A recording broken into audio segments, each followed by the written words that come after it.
একটা দল তৈরি হয়েছে দল ছুটদের নিয়ে। শহীদের মঞ্চে দাঁড়িয়ে কজন শহীদ হয়েছে তার নাম একবার শুনেছেন? কেউ যাবে না, কেউ যাবে না। পরিবারের আবেগের সঙ্গে প্রতারণা করে আজকের এই সমাবেশ। তার জন্য এটা শহীদের সমাবেশ নয়, শহীদের প্রতি সম্মান জানানো নয়, সর্বভারতীয় রাজনীতিতে একটু প্রাসঙ্গিক হওয়ার আপ্রাণ চেষ্টা করে। পশ্চিমবঙ্গের দৈনন্দিন জ্বলন্ত সমস্যা থেকে পশ্চিমবঙ্গের প্রতিনিয়ত আইন শৃঙ্খলার এই চূড়ান্ত অবনতি থেকে মানুষের দৃষ্টি এই ধরনের বিবৃতি করে।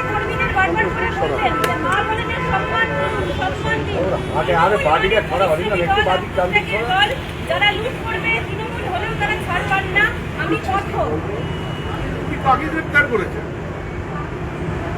উনি প্রশাসনিক সভায় দাঁড়িয়ে যে ব্যক্তিকে প্রতিষ্ঠিত বোমাবাজ বলেছেন, ওরা তো শুধু বোমাবাজ বলেন, তাকে তো তিনি পরবর্তীকালে বিধায়ক করেছেন। তৃণমূল কংগ্রেস তাকে সাসপেন্ড করেছে দুর্নীতির কারণে। তিনি তাকে বলেছেন কেউ কোনো দোষ করেনি, মামলা না করে মিথ্যা মামলায় ওকে আটকে রাখা হয়েছে। যার বিরুদ্ধে খুনের অভিযোগ আছে, পর্যাপ্ত প্রমাণ আছে, তার অত্যাচারের দৃশ্যমানতা আছে, মানুষের চোখের জল আছে, আজকে তাকে উনি বাঘ আখ্যা দিচ্ছেন মঞ্চে দাঁড়িয়ে। ওনার এ ধরনের কথা বলার কোনো নৈতিক কিংবা রাজনৈতিক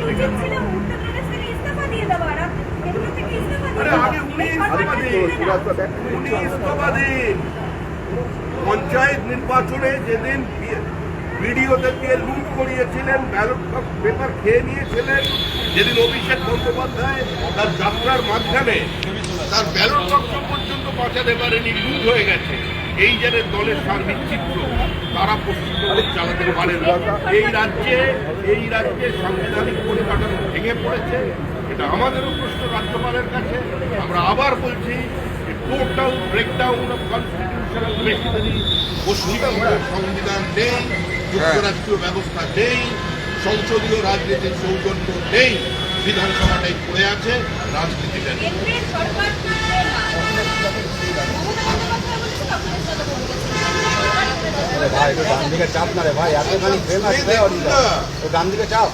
একবার ছুঁয়ে দেখুন দলগুলো থাকে কিনা। নরেন্দ্র মোদী অপরাজেয়। নরেন্দ্র মোদী কোন সাধারণ রাজনৈতিক নেতা বা শুধু প্রধানমন্ত্রী নন। নরেন্দ্র মোদী একটা সোচ, একটা চিন্তা। নরেন্দ্র মোদী অবদমিত, অবহেলিত, অত্যাচারিত, পদদলিত ভারতীয় সভ্যতা যখন নতুনভাবে জেগে উঠছে তার প্রতিধ্বনি। আপনি ব্যক্তিকে মারতে পারেন, কিন্তু এই অস্তিত্বকে আপনি করতে পারেন।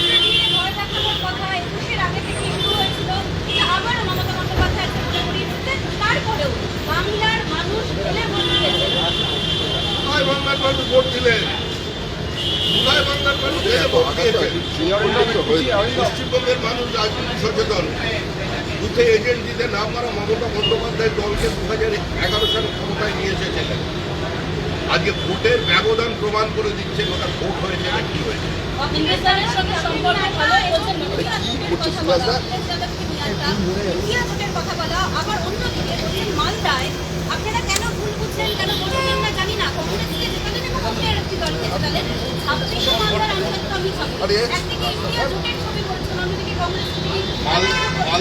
ওনাকে মালদা ফেরাবে না, উনি আমাদের রাজ্যের মুখ্যমন্ত্রী। 26 সালের আগেই মালদার মানুষ ওনাকে কচলি আমের আচার খাইয়ে দেবে। তৃণমূল কংগ্রেসকে গোটা উত্তরবঙ্গ প্রত্যাখ্যান করেছে। তৃণমূল কংগ্রেস দক্ষিণবঙ্গের জঙ্গলমহলে পরাজিত। আজকে বিজেপির প্রাপ্ত ভোটের সংখ্যা এবং পশ্চিমবঙ্গের বিভাজনের রাজনীতি যদি বিচার করা যায়, সংখ্যাগরিষ্ঠ মানুষের সংখ্যাগরিষ্ঠতা বিজেপির সঙ্গে আছে। বাইনারি সেট হয়ে আছে। ভোট কেটে যারা মমতা বন্দ্যোপাধ্যায়কে নোভোট বিজেপি বলে সাহায্য করেছে কয়েকটি সিটে জেতা, তারাও সম্পর্কে তাদের যারা সমর্থক তারাও বুঝতে পেরেছেন যে আগে তৃণমূল কংগ্রেসকে সরাতে হবে, তারপরে যে যার কথা ঠিক করে।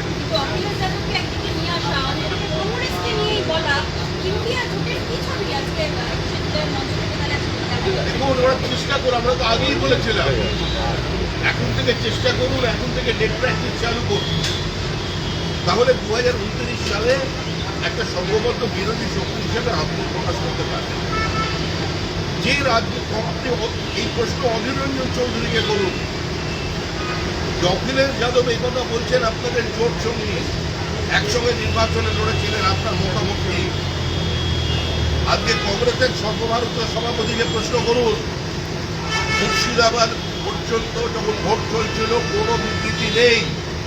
মুর্শিদাবাদ পেরিয়ে যাবার পরে যখন সিপিএম মূলত আসনগুলো লড়ছিল বাম প্রার্থীরা, তখন হঠাৎ কেন মেরে মন কি গঙ্গা ও তেরে মন কি যমুনা পোল রাধা পোল সঙ্গম হোগা ছিলেন, কেন এটা করেছিলেন? তাকে অভিষেক বন্দ্যোপাধ্যায় দাবি করেছেন যে শিক্ষা দুর্নীতিতে যদি পার্থ চট্টোপাধ্যায়কে গ্রেপ্তার করা হয় তাহলে নিট দুর্নীতিতে গণতন্ত্রকে কেন গ্রেপ্তার করা হয়? মানুষ এখনো সমাজবাদী পার্টির শাসনকে উত্তরপ্রদেশে ভুলে যায়। যে মানুষ এবার বিজেপির বিরুদ্ধে ভোট দিয়েছেন তিনিও বলছেন যে আমরা চাই যোগীজিকে, কারণ আমার মেয়েটা সন্ধ্যা 5টার পরে বাড়িতে।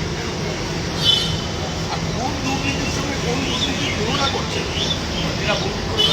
পার্থ চট্টোপাধ্যায়কে গ্রেপ্তার করা হয়েছে কোর্টের নির্দেশে, কোর্টের নজরদারি। মামলা করুন না, সুপ্রিম কোর্টে মামলা চলছে, subject is matter. Supreme court তার অবজারভেশন জানিয়েছে, প্রথমে সুপ্রিম কোর্টই বলেছিল কোনো পেপার লিকেজ নেই।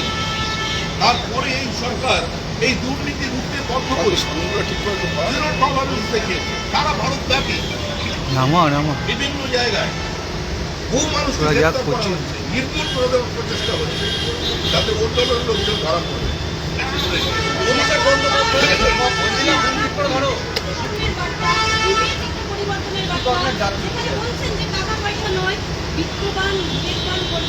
তাহলে কোথাও কি দুর্নীতি তৃণমূলের মাথায় চলে রেখেছে?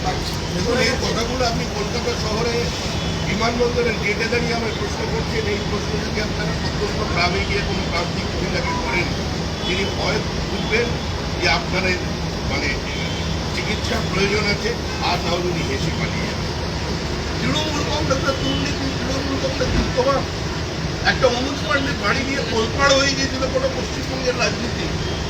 পঞ্চায়েতের প্রধানের ক্ষেত্রে তাকিয়ে দেখুন, এই যেখানে দাঁড়িয়ে আছেন ক্যালকাটা এয়ারপোর্টের গেট, একটু দূরে হেঁটে চলে যান, একজন রিক্সা চালকের কাছে গিয়ে বলুন যে দমদম চেয়ারম্যানের বাড়ি কোনটা।